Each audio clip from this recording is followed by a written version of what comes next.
Welcome back to Wheeling Island Stadium, the AA State Championship game. Right now, we're in front 6-0 over Bluefield as we get ready to start the third quarter. I'm Scott Grayson alongside Dave Weekly, and we're glad to have you here with us. The Super 6 weekend getting off to a great start, a defensive struggle for both teams. As we said, we're up 6-0, and as you see Fred Simon there getting his team ready for the second half. Bluefield's had great opportunities in this game, unable to cash in on them as they've had great field position. Weir cashing in on a great possession that they got a nice touchdown run from Josh Smith, 36 yards. That's the only score in this game. You know, Scott, when you think about it, there's no reason for Bluefield to panic.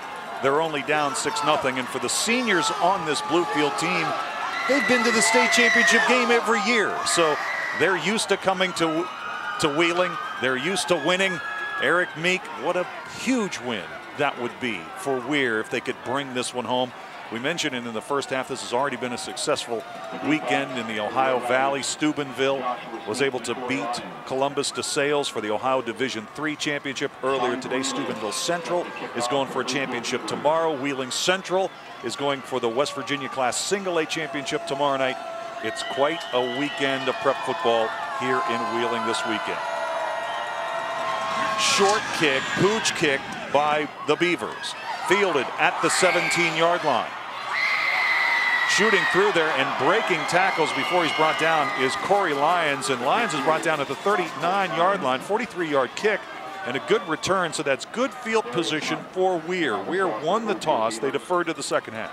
Fans have heard a lot of talk about momentum, and no matter what sport you're talking about, when you talk about football, going into the halftime with momentum is obviously a big thing. And for Weir, they went into the halftime with a lot of momentum after some great pass plays, great catches by Jason Gatto. Now let's see if they can carry that momentum forward as they got the ball first here in the second half. Well, Weir had a big opportunity to pad their lead at the end of the first half, and now they'll go at it again. Here's Smith, and Smith is brought down as he reaches the 46-yard line, so that's a gain.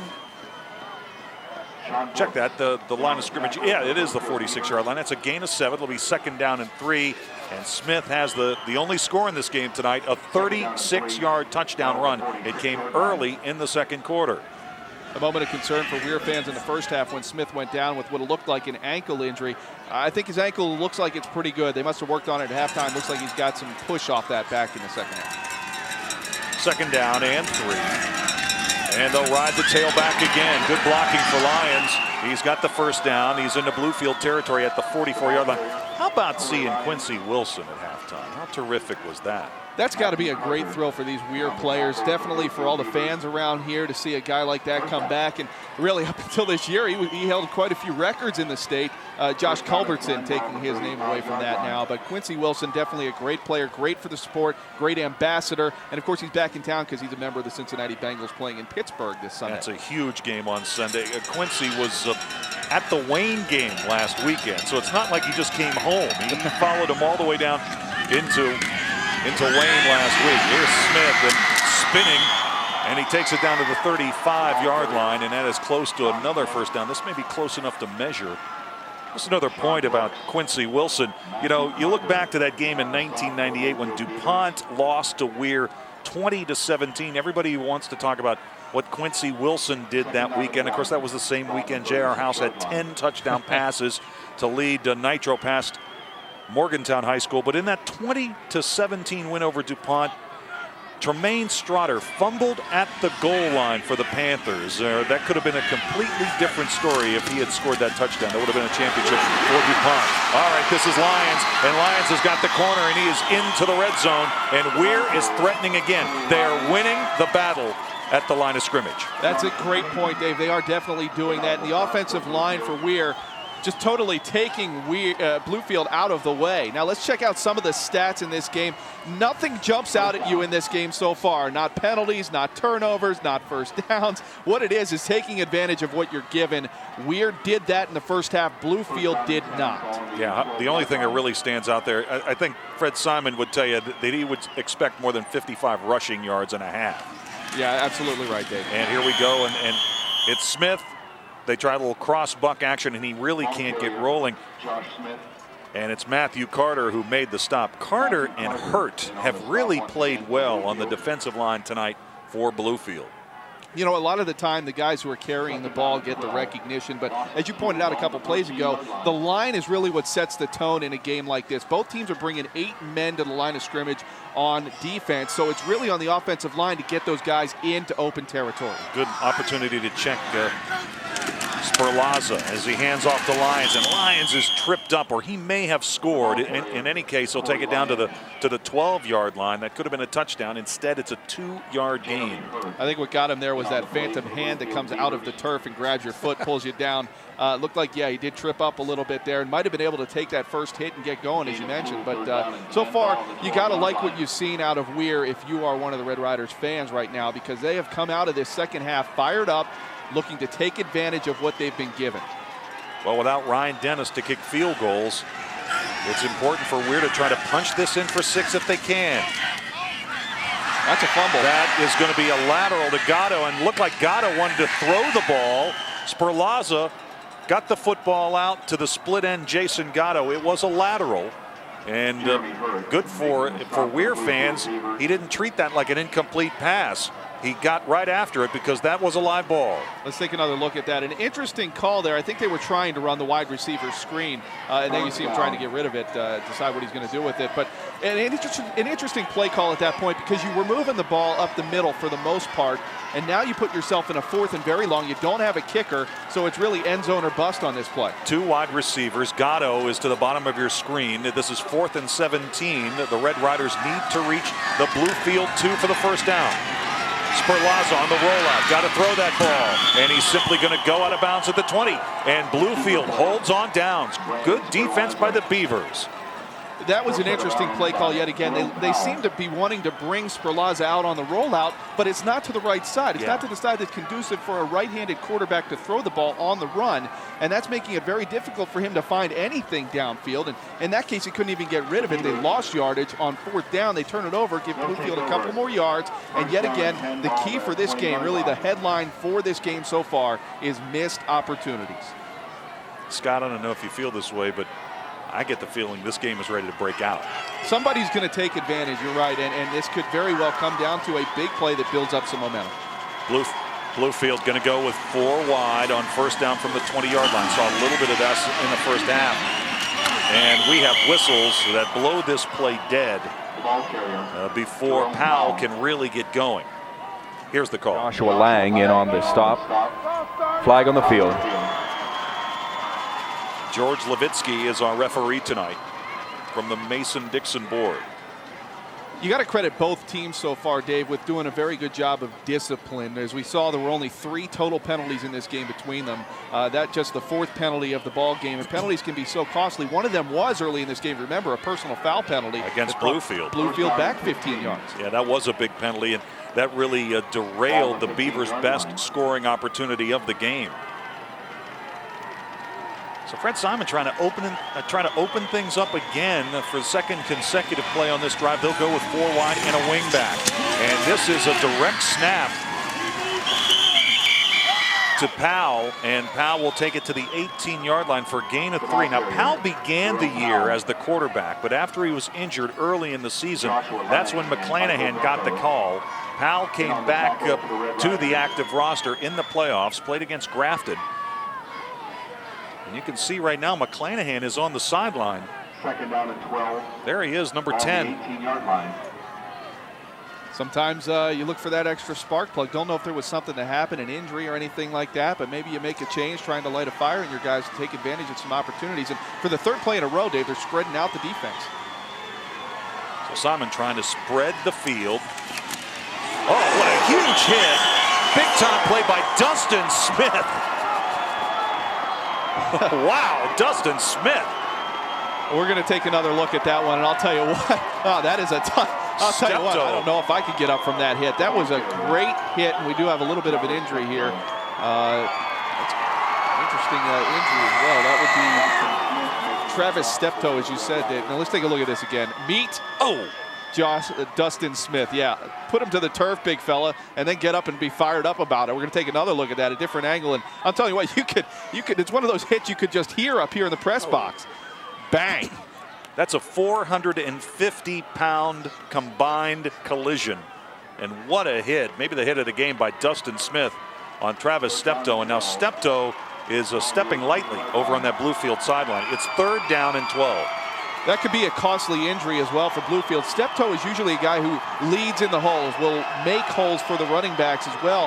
And if he's not able to go after that, that could be tough for them to bounce back from. Powell stays in at the quarterback spot. Again, 4 wide.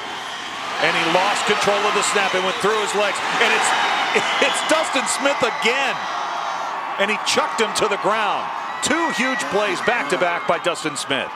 You know, as we go through this game, Dave, as we said, it's a defensive struggle, and what you're seeing is the defense that makes the biggest play, maybe the one that wins the game. And right now, Weir, after having poor field position throughout the first half, is looking at great field position here, and maybe if they can get another score, I think going up by 2 possessions in this ball game right now would be very huge. You cannot blame the center, Alan Collins, for that snap. It went right through the quarterback's legs. Short punt, fielded at the 38-yard line. Out of bounds, it's Gatto, a 26-yard punt. Great field position for Weir. A 26-yard punt, the line of scrimmage is the Bluefield 26, and we've got a flag down. And this is going to be a huge penalty against Weir. It's a roughing the kicker penalty.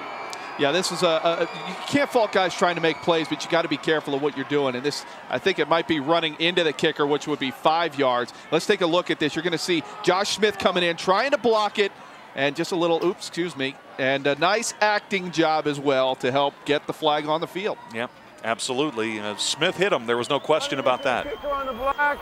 He kicked 5 yards. All right, so that's only a 5-yard penalty. So Bluefield will kick the ball again. That was not a 15-yard personal foul. No, and that is the right call. If you're going to throw a flag on that one, the 5-yard penalty is the right one. Sean Cornelius, the sophomore, doesn't take much to get him to go over. He's only 5'5", 135 pounds. Yeah, it didn't look like it took much there either. You're right. No, but Sean can kick it. And he's got a little bit more room to operate now. The line of scrimmage is the 11.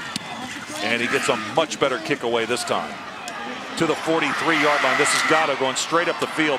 Breaks 1 tackle, trying to break it outside. Bluefield defenses it well. Gatto goes out of bounds at the 38-yard line. That's a 31-yard punt. We'll step away for a moment. 6:10 left to go, 3rd quarter. Weir continues to hold a 6-0 lead on Bluefield in the Class AA state championship.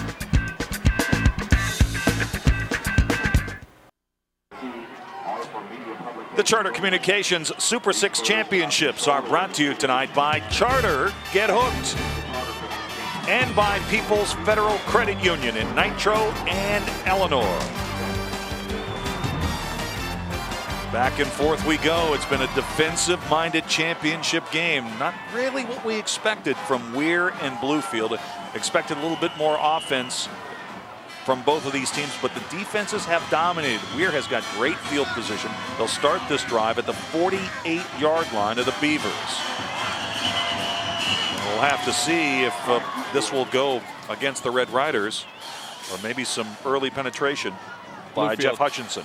Yeah, it looked like Bluefield jumped off sides there. Dead ball. Encroachment on the white.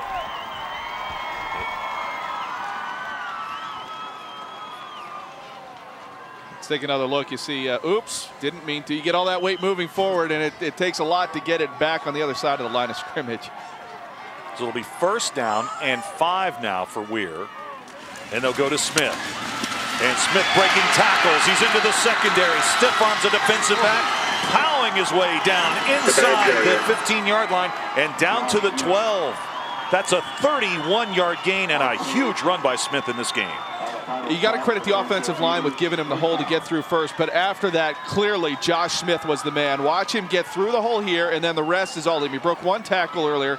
Now he comes up in a stiff arm thank you, get out of the way, and he keeps running downfield, keeps that guy going. Look, he gets an extra at least 5 yards on that. The determination, very big there. I'm impressed by what Josh Smith has done with the ball today. Yeah, Smith is having a big game already with a touchdown run, and that sets up Weir in terrific shape.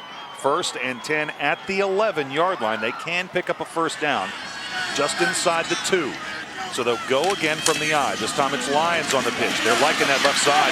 Inside the 5, down near the goal line, into the end zone for a touchdown. You mentioned it, they're liking the left side. I think they realize they can run and get good yards on the left side. That's something to keep watching and see if Weir continues to do that. Pound the ball on the left side. Corey Lyons doing a great job too, breaking tackles. And these Weir running backs can take hits and keep going, and that is very important when you're looking to moving the ball. And now up 2 possessions. This is going to be very tough for Bluefield to come back from. All right, Lions with an 11-yard touchdown run, and they will go for 2. You take another look here. Watch how he keeps driving the legs once he gets initial contact and keeps falling forward. Great job. Back to the live action. The 2-point conversion attempt incomplete into the end zone. So they fail on the 2-point conversion attempt on the pass. Nevertheless, Weir rides an 11-yard touchdown run by Corey Lyons into their largest lead of the night over Bluefield, 12-0.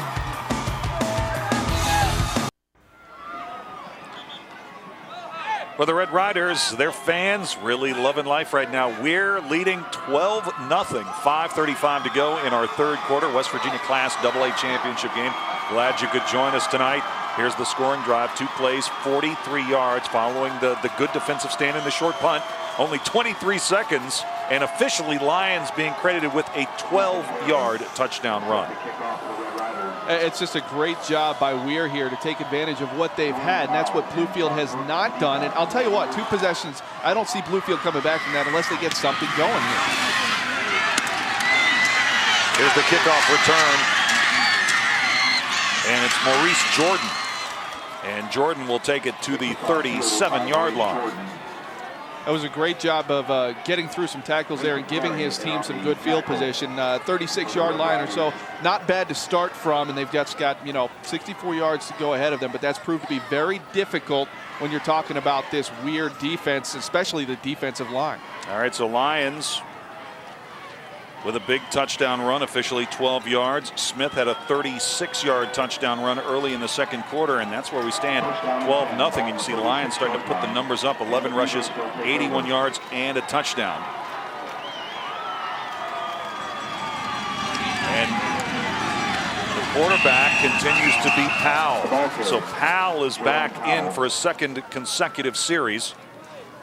And McClanahan will continue to be on the bench. He started this game for Bluefield, but Fred Simon opting to go with the more shifty, run-oriented Powell at quarterback here in the second half. Yeah, and since he's done that, he's gone with that 4 wide receiver set each time. Now, I don't know if that's because they don't have Powell there as a running back now. He's got to take the snap as a quarterback. He's trying to spread out the defense, but so far it hasn't worked. Yeah, they're trying to spread it out, and so we continue to see Powell under center with a 4 wide receiver set and a wingback. Powell wants to throw, can't do it, ball stripped. It's loose, still loose, and it's recovered by Weir, and it's Dustin Smith who's on the ball for the Red Riders. Great pressure yet again by this Weir defense, and right now, yeah, they've scored 2 touchdowns on offense, but this Weir defense to me is the MVP of this game so far. They've just continued to put pressure on Bluefield, force them to make mistakes. And let's take another look at that. Watch the pressure coming up from the right side of your screen. That forces the ball out. Now it's anybody's ball, and Dustin Smith has been around it all this second half so far, and of course that's his fumble, his first fumble recovery of the season. Give Chaz Davidson credit. He's the one that stripped him. And what did Eric Meek say to Dustin Smith at halftime? He is playing lights out here in the third quarter. 1st and 10 at the 23-yard line of the Beavers, and they're going for the knockout punch. Corey Lyons gets the handoff, but Matthew Carter says, no, you don't. He stopped him in the backfield before he could get rolling. This is really a big time for Bluefield defense to try to step up. And let's take a look at some of the turnovers in this game. The turnover battle, I can tell you, Weir head coach Eric Meek said that he had to win the turnover margin to win this game. So far, he's doing that. Bluefield having 2 turnovers, Weir with 1 this game. And right now, this is a big possession for Weir and Bluefield. Out of the eye on 2nd down and 10. Gatto is split to the bottom of your screen. Here's Smith trying to bounce it to the right. Made a great move to get outside. Broke another tackle. He's inside the 10 and down to the 12. Josh Smith continues to impress me with yards after contact. He has taken some hits and not been afraid to keep running the ball after them. He's doing a great job on this time. Again, when you look at the ankle injury he had earlier in the half, thought it might be something that was tough to look at. Watch him here cut. Bang, he's already out to the outside, a little stiff arm, get away from me, and yeah, he's going to find himself a first down. Very impressive young man with the ball so far this game. It's an 11-yard gain. It is a first down, 1st and 10 at the 12. Here's Lyons on the pitch. He scored on this play the last time he had the football. This time it's much better defense by Bluefield.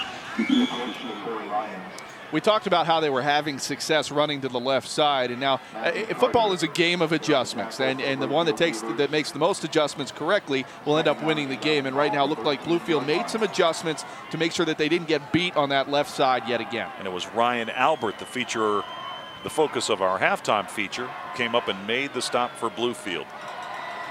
Co-captain, and one of the guys, one of those seniors who's been to Wheeling 6 consecutive years. Josh Smith, what a night. 13 carries, 128 yards, 1 touchdown so far. He's got it again. Spinning inside the 10 and down near the 7-yard line. Boy, he picked up an extra 5 yards when he made one Beaver defender miss. And that's what he's been doing all game long. That's how he's gotten up to now over 130 yards rushing. He's averaged almost 10 yards per carry. And if you're a defense, that is very tough to stop. Watch him here. The key again, take the hit and keep on going. You cannot arm tackle Josh Smith. He's just too strong in the legs, and he's got too much determination. He really wants a state championship. You can see that on him there. And you can sort of sense it on the Weir sideline right now. 3rd down and 5. Sperlaza to the end zone. There's contact back there. No flag. Gatto was bumping back there with Maurice Jordan. No call. I think that was a good no call too, Dave. Set to start the 4th quarter of the West Virginia Class AA Championship game. Snow flurries on Wheeling Island. This is the Charter Communications Super 6 Championships. Weir with a 20-0 lead on the defending champs from Bluefield. A must-score possession right now going on for the Beavers, and they begin the 4th quarter with a handoff to Powell, and they try to go off the left side, and there was just nowhere to run. Earlier in the game, we heard Powell talk about the touchdown he had last year and what that meant to him, and he just hasn't been able to get going tonight. You got to credit the Weir defense and the game plan with making sure somebody is around him at all times. He's broken off maybe one 10-yard run tonight, so Weir doing a great